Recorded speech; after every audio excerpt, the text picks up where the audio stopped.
So hi there everybody, nasa Slovenia pa rin tayo.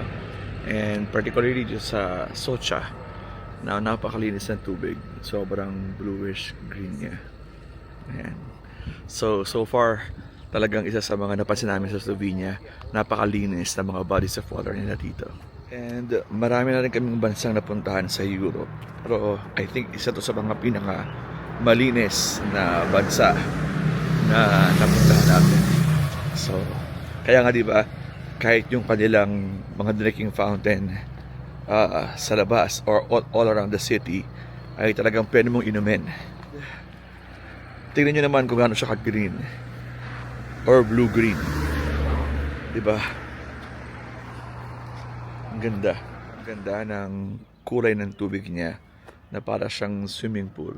Actually, better than any swimming pool.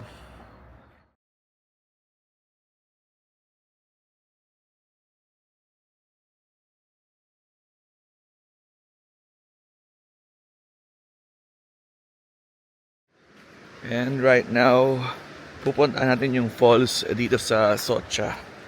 And again,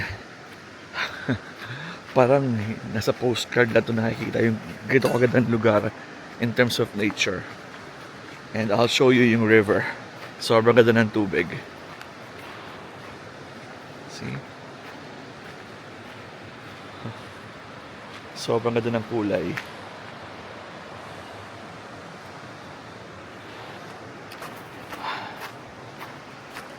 So, 30 minutes daw ang lakad papunta dun sa falls.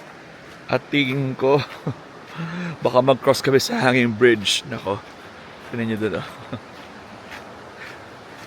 Ayan. So, itatry natin mamaya-maya, konti lang.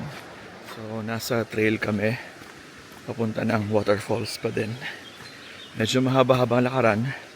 I think around 30 minutes daw papunta. At syempre, 30 minutes pabalik. Medyo rocky yung daan, kaya kailangan mag-ingat. And sometimes slippery. Lalo na kung kakawalan-ulan lang.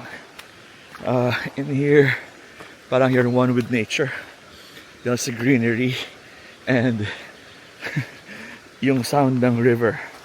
Tsaka yung mga birds chirping. Ayan. So, ito ang talagang type yung gawin yung nature. Tingin ko perfect itong tour nito para sa inyo. Medyo nakakahinga lang talaga yung lakad. So, yan. So, ayun yung mga kasama namin. Ang sabi ng tour guide, easy lang daw yung trek o yung hike.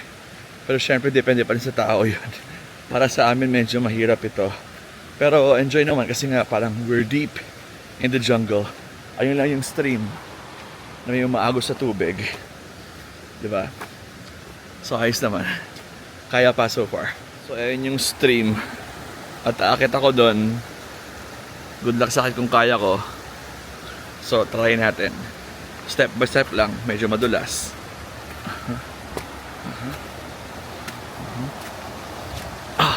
Ay grabe. Sobrang linaw ng tubig. Sobrang linaw ng tubig.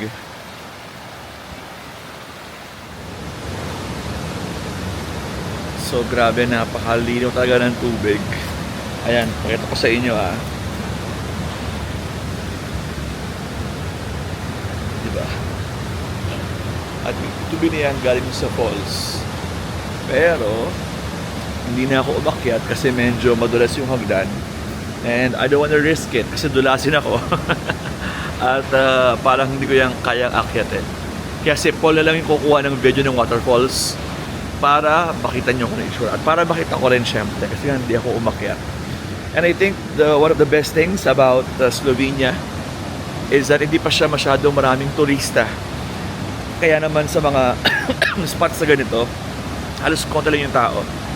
Kasi sa ibang mga European cities na napuntahan namin, parang talagang you have to fight for a space against yung mga turista. Talagang dito parang kami lang halos. So ayun.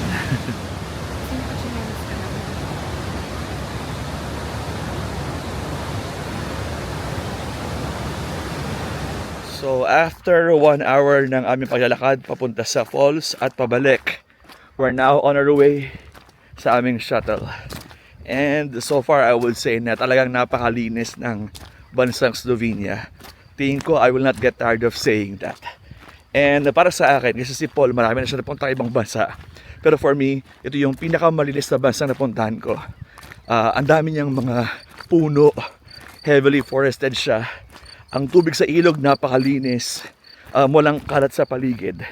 Kaya tingin ko isa sa mga pinaka magiging favorite na countries ko ever. And ano pa ba? Actually, isa pa sa mga nagustuhan namin sa Slovenia ay hindi ganun karami ang turista. Actually, itong Socha ay sikat na tourist destination. Pero wala masyadong tao actually. Kami lang kanina nang lalakad pupunta ng falls. And we've been to a lot of European cities na you have to fight for your space sa kapwa motorista. Dito wala masyado. And I don't wanna gatekeep it. Pero sana ma-maintain nila yung ganitong number of tourists lang. Ayan. Ang ganda ng paligid. Tignan nyo. Woohoo! Parang gusto ko kumanta ng The Hills Are Alive with the sound of music. Pero ibang bansa naman yon. Sa Austria yon. Pero grabe, ang ganda dito. Promise.